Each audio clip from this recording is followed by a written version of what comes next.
Bonjour. Alors, à mon tour, je veux saluer bien sûr M. Nantel, Mme Ménard, saluer aussi les maires, M. Martel, M. Diotte, M. Hainaut, présents à la Couronne Sud, salutations. Les conseillers municipaux, presque tout présents. Les membres de la table d'honneur. Alors, M. Olivier, M. le Président, j'ai fait une entorse. Je ne parlerai pas du budget. Rendu à fin février comme ça, je me disais, on va parler d'autres choses. J'espère que vous allez m'excuser, mais inévitablement, c'est une question d'argent, rassurez-vous.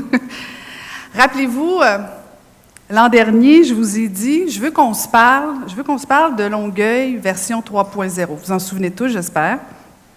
Je vous avais dit que c'est un défi incontournable, stimulant, collectif. Mais aujourd'hui, souvenez-vous du 26 février 2014, parce que maintenant, on le fait. Depuis que je suis mairesse de Longueuil, j'ai décrit sans relâche pourquoi et comment il fallait améliorer et parfois même changer le Longueuil qui existe, ainsi que la Rive-Sud qui existe. Et j'ai décrit aussi pourquoi et comment il fallait créer le Longueuil qui n'existe pas encore. Le Longueuil qu'il nous faut, ainsi que la Rive-Sud qui n'existe pas encore, mais qu'il nous faut tout autant. Je me réjouis, c'est vrai, du résultat de l'élection qui a fait élire tant de membres de mon équipe pour une seule et bonne raison, parce qu'on peut enfin réaliser le Longueuil version 3.0. Ce résultat électoral nous a administré, à mes collègues et moi, une énorme, non pas qu'on en manquait, là, mais nous avons maintenant une énorme transfusion d'énergie. Parfois aussi, ça impose surtout à toute l'administration une énorme responsabilité. Nous avons maintenant l'obligation de résultat. Voilà pourquoi je dis « maintenant, on le fait ».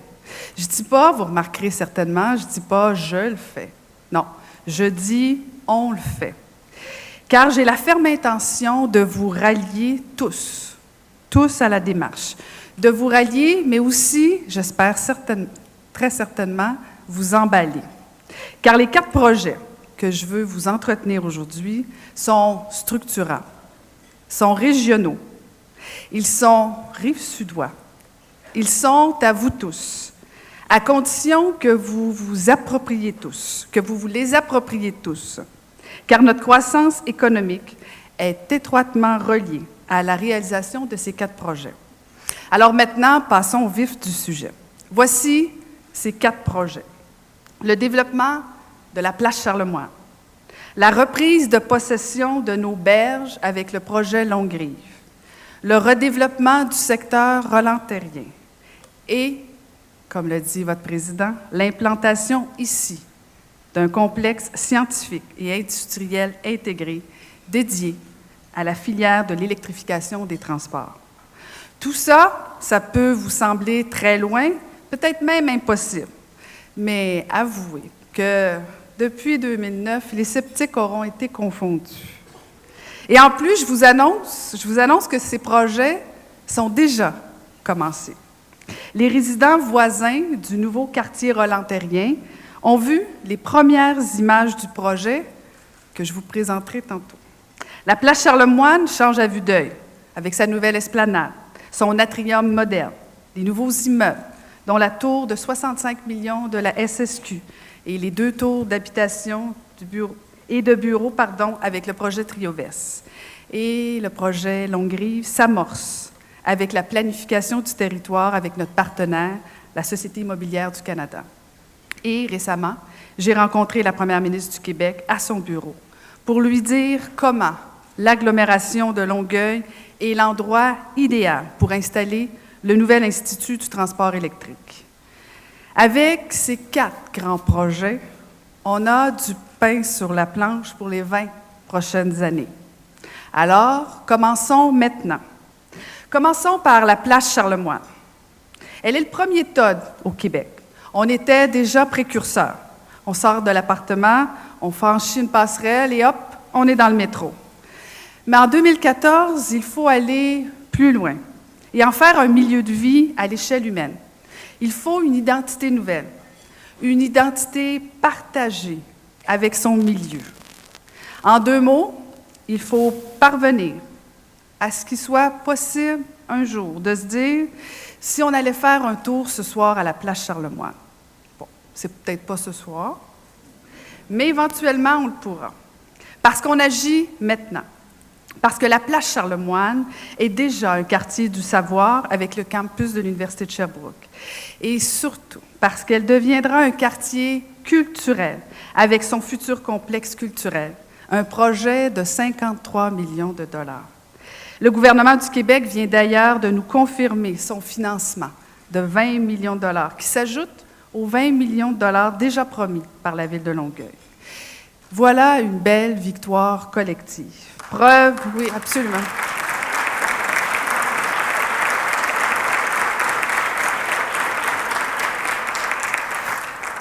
Une belle victoire collective, et c'est la preuve surtout que nous sommes entendus quand nous chantons tous la même chanson. Ainsi, la rue Saint-Charles deviendra un boulevard urbain vers l'ouest, jusqu'aux abords de la place Charlemagne. Un boulevard joyeux, convivial, qui amènera l'âme de la rue Saint-Charles au cœur de la place. Qu'est-ce qui rend convivial un espace public? Bien, c'est fondamentalement 2 choses, les rencontres et l'appartenance. Il y a présentement trop peu de gens qui éprouvent un sentiment d'appartenance avec la place Charlemagne. Il y a des gens qui habitent des immeubles, il y a des étudiants, il y a des employés, mais on est loin d'avoir encore une âme à ce secteur. Parce que pour ceux qui fréquentent déjà la place, c'est un lieu de passage, ce n'est pas un lieu de séjour, et encore moins un lieu de plaisir. Mais avec le nouveau complexe culturel, on commence à avoir une âme. Donc, la place Charlemagne, on la fait maintenant, et elle sera un quartier de vie, un cœur de ville, et elle sera la porte d'accès à notre fleuve, ce qui m'amène au projet Longue-Rive.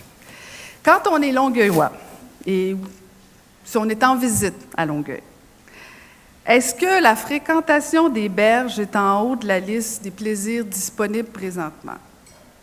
Non. Est-ce qu'on va au bord de l'eau à Longueuil comme on va sur le Mont-Royal quand on vit à Montréal? Comme on va sur les plaines ou sur la promenade Champlain quand on vit à Québec? Désolée, mais je ne vous apprendrai rien en vous disant que la réponse est non, pour l'instant.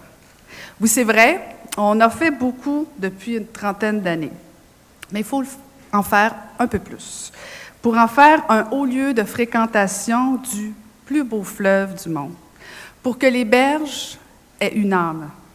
Ça prend des gens qui disent « les berges, c'est chez nous ». Alors imaginez, fermez vos yeux un instant, là, un lieu où les gens d'ici, et d'ailleurs pourront jouer, se promener en toute tranquillité, se restaurer et peut-être même se baigner. Je vous promets qu'un tel site aura une notoriété et une réputation de convivialité unique. Et ce projet sera en plus en ligne droite avec nos objectifs de développement durable. Depuis près de 5 ans, je travaille avec vous à changer les choses. Depuis le début, je travaille avec vous pour qu'on se donne les moyens de notre ambition collective, pour que Longueuil et la région passent à un autre niveau sur le plan des perspectives de croissance. Et justement, l'occasion se présente. Cette occasion, c'est l'implantation prochaine de l'Institut du transport électrique et de la filière de l'électrification des transports. Cette initiative du gouvernement, décidée en novembre 2013, en même temps qu'il promulguait sa stratégie d'électrification des transports, ne se passera pas quelque part au Québec. Ça va se passer chez nous. Pas parce que chez nous, c'est chez nous, puis qu'on aimerait ça que ce soit chez nous, mais parce que ce serait mieux chez nous. Mieux pour le Québec. Mieux pour tous les Québécois. Et voici pourquoi. Il y a un seul moment où l'avenir peut se fabriquer. Et ce moment, ce n'est pas dans l'avenir. Il est dans le présent. Et dans le présent, notre région possède tous les points qu'il faut pour devenir la Silicon Valley de l'électrification des transports. Nous avons tout ce qu'il faut, en plus grande quantité et en plus grande qualité que toute autre région du Québec. Nous avons en prime une synergie entre les entreprises en place ici. À Longueuil, nous avons Varitron, avec son expertise en électronique de véhicules électriques et son centre d'excellence dans lequel Longueuil a investi 100 000 $ l'an dernier. Aussi, Adetel, spécialiste en conception de systèmes électroniques pour le stockage d'énergie. Lito Green Motion, spécialiste en fabrication de motos électriques. À Boucherville, il y a Batium, qui fabrique des batteries pour véhicules électriques, ainsi que TM4 Systèmes électrodynamiques, qui conçoit et produit des chaînes de traction électrique. Et sans oublier le Centre national de recherche du Canada. Dans l'arrondissement de Saint-Hubert, il y a l'Agence spatiale canadienne, l'École nationale d'aéronautique, le Centre technologique en aérospatial, sans compter notre aéroport. À Saint-Bruno, il y a le module de Bombardier, dédié au système de transport électrique et aux véhicules sur rail. Et un peu plus loin, à Varennes, il y a évidemment l'IREC. À Candiac, il y a Fostech Lithium, elle aussi spécialisée dans la technologie des composantes chimiques des batteries pour véhicules électriques. À Bromont, pas tellement loin, il y a C2MI et son expertise en microsystèmes reliés au domaine qui nous concerne. Ajoutez à ça le campus longueuillois de l'Université de Sherbrooke, le Cégep Édouard-Montpetit, comme filière de formation de haut et de moyen niveau et comme soutien à la création d'une main-d'œuvre de qualité. Et finissez avec la présence dans nos murs d'un des motoristes conventionnels les plus illustres du monde, Pratt & Whitney. Et en plus, comme si ce n'était pas assez, si je ne vous ai pas encore convaincu, nous disposons des espaces nécessaires pour accueillir les composantes industrielles d'une telle filière, à commencer par les 10 millions de pieds carrés disponibles dans notre zone aéroportuaire. Alors, notre région constitue clairement le site parfait pour répondre aux projets lancés par le gouvernement du Québec d'une nouvelle filière d'électrification des transports. Tellement que c'est tout le conseil d'agglomération qui a voté unanimement, le 23 janvier dernier, une résolution qui nous mettait sur les rangs. Alors, ai-je besoin de vous énumérer la sorte de bénéfices d'une telle couche de développement économique ferait à toutes les autres couches qui s'y trouvent déjà? Ai-je besoin de vous faire des gros signaux pour vous inciter à faire tout en votre possible, à exercer toutes les influences correctes, à dire tous les bons mots en public ou en privé, à recruter tous les appuis pour que notre proposition au gouvernement arrive là où elle doit être, c'est-à-dire en haut de la liste. Si nous chantons tous la même chanson, je sais que nous serons entendus. Il y a un instant, je vous parlais de notre aéroport. Je ne peux pas faire un discours à la Chambre et ne pas parler de l'aéroport.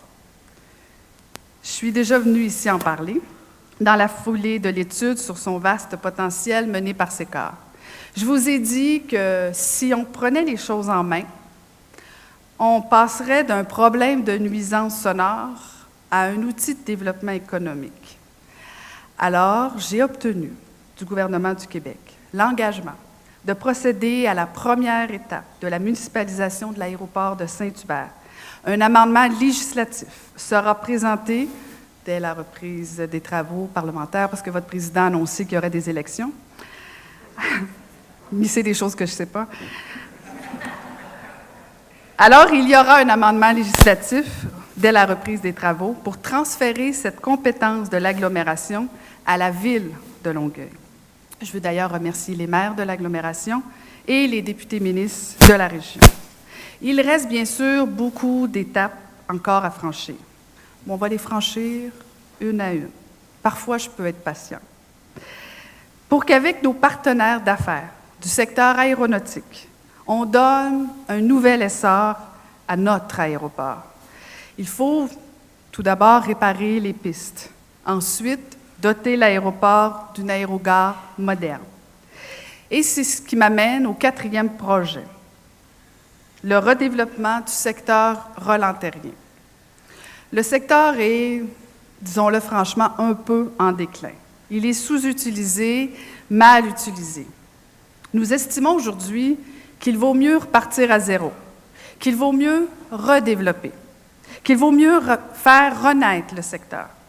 Ce dernier grand projet, non seulement contribuera à sa manière à la métamorphose visuelle de notre chez nous, à la morphologie urbaine de notre chez nous, mais également, il changera la définition même de ce que c'est un chez nous. Il indiquera à quiconque vit chez nous ou à quiconque envisagerait de vivre chez nous que ces trois premiers projets dont je vous ai exposés, qu'une ville peut venir au secours de la beauté du monde, qu'une ville peut contribuer, quartier par quartier, à préserver l'avenir environnemental du monde. C'est ce que ce projet est capable d'accomplir. Mais pour vous l'exposer, je vais procéder un peu autrement que les 3 autres projets. Je vais appliquer un peu la règle d'Yvon Deschamps. On ne veut pas le savoir, on veut le voir. Je savais que vous la connaissiez. Alors, je vais vous montrer une vidéo magique. Une vidéo qui vous montre littéralement l'avenir du secteur Roland-Terrien. J'espère que ça fonctionne. Oui, OK. L'année dernière, ça ne fonctionnait pas. Alors, voici le secteur Roland-Terrien. Je vous propose l'avenir tel qu'on le propose. À mon avis, bien sûr, la vidéo parle d'elle-même, mais permettez que je vous fasse un peu le tour du propriétaire. Alors, ce que vous voyez ici, à vol d'oiseau, ce quadrilatère entre la 132, ou ce qu'on appelle maintenant la route René-Lévesque, Roland-Terrien, Gentilly et d'Auvergne. C'est le futur chez nous. 14 000 personnes, 7 000 unités de logement.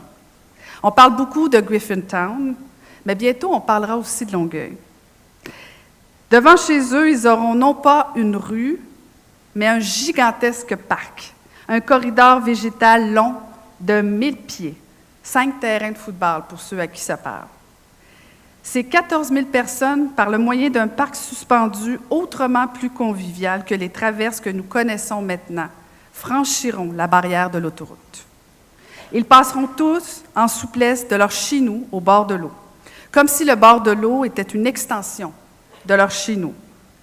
Si je vous dis que ce projet s'étend sur 6 millions de pieds carrés, c'est pas pour l'amour des chiffres, c'est parce que c'est justement ce gros chiffre-là qui permet la mixité de types de logements.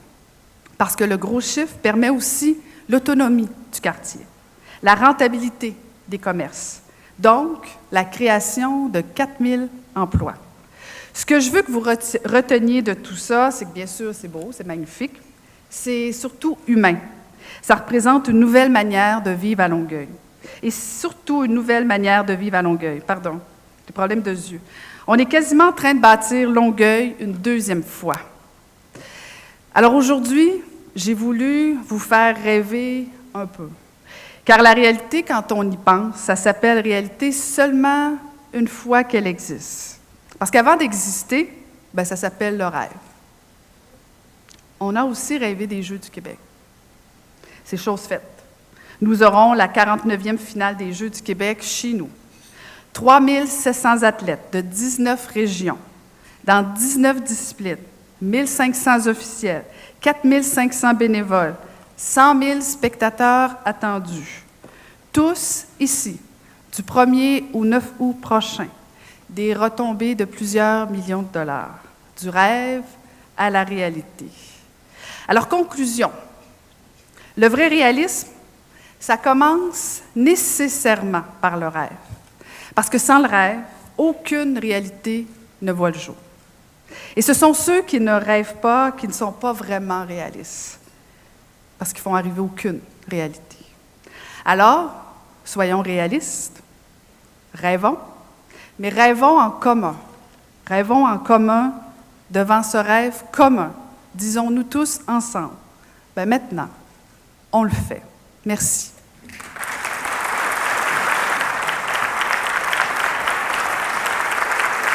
Madame Caroline Saint-Hilaire, merci.